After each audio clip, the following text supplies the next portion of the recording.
Well, COVID-19 related deaths have increased by 103. The death toll is now at over 2,200. Infections are increasing dramatically in provinces like Gauteng.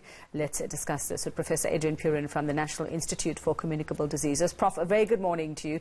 And just looking at what we're seeing happening, that this is just, wildfire is an understatement if we have to talk about the spread of COVID-19. And as we head into the thick of winter, I suppose the next 4 weeks are crucial. What's the outlook there? Well, again, the NICD has released with its consortium a model again, or looking at model data over the next 4 weeks. And of course, the idea behind a model is what action should we need to take as government or at an individual level. And I guess I think it shows a very stark picture that, in fact, comes back to the messaging that we really would like the public to take seriously. So again, this model does take into account asymptomatic infection. So you can get a figure about, within the next 4 weeks, about 12 million people actually being infected. And of that particular group, about 2.5 million will actually have active, or a proportion of will have active symptoms. And it's really looking at those active cases, which will be about 500,000. That will give you that proportion of individuals who will end up in the ICUs or the high care requirements. So again, we really need to focus and look at those individuals that will end up in the ICU or high care. Really those individuals of older age, diabetes, hypertension, cardiac disease, cancers. Those are the individuals that are currently mainly dying from the disease. So again, it's really around focusing on those individuals. And I think the other key part, sorry to interject, is really looking at we look at two components. We look at the effect of R, as we've been talking about, the rates of transmission, and we're also looking at hospital utilization. And again, if you're looking at that, the Western Cape, the Eastern Cape, and Gauteng, in terms of their particular requirements, I think we need about 21,000 beds in the public sector, and about 19,000 with regard to routine bed care, and about 2,000 odd with regard to the ICUs, and these are going to be exceeded in the next 4 weeks. Yeah, and I suppose that is the worry, is are our medical facilities going to be able to cope? And I think just looking at what's happening with schools at the moment, Prof, and just one case, I believe, in the Eastern Cape, where we've got in one school, we've got 200 people, including pupils and teachers, who are testing positive there.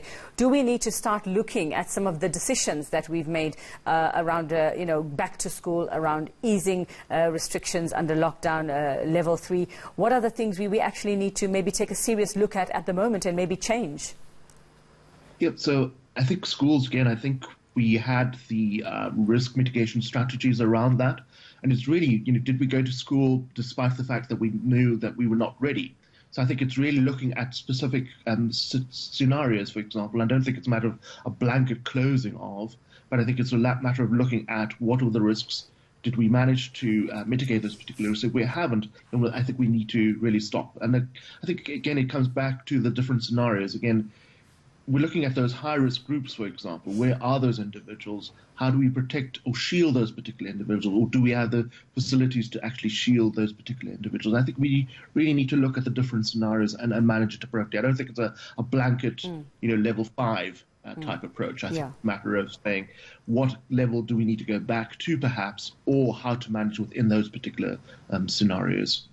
And just looking at, we know that a lot of restaurants, we know that beauty salons, and many of them have opened. Some of them are still in the process of opening. And, those little easing of those restrictions as well, are we likely to see a major boom in numbers in the coming weeks as soon as those are fully functional?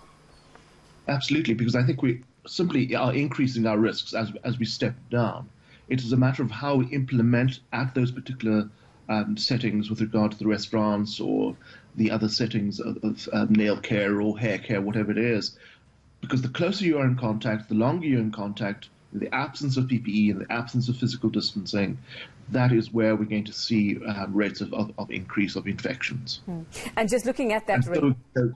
Yes, so I just want to say again, because of the high rates of asymptomatic spread, for example, you really are going to run into those particular scenarios more readily than we expect to see. So is it pointless then at this point to even talk about spikes and predicted spikes, Prof?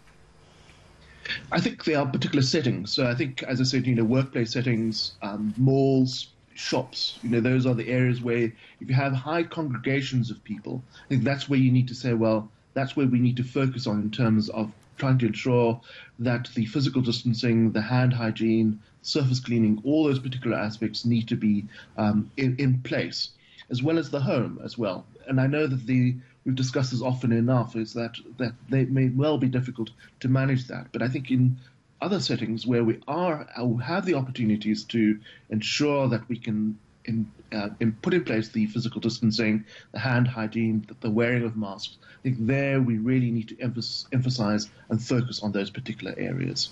All right, thanks very much. That 4-week outlook there with Professor Adrian Purin from the NICD, our daily chat with him.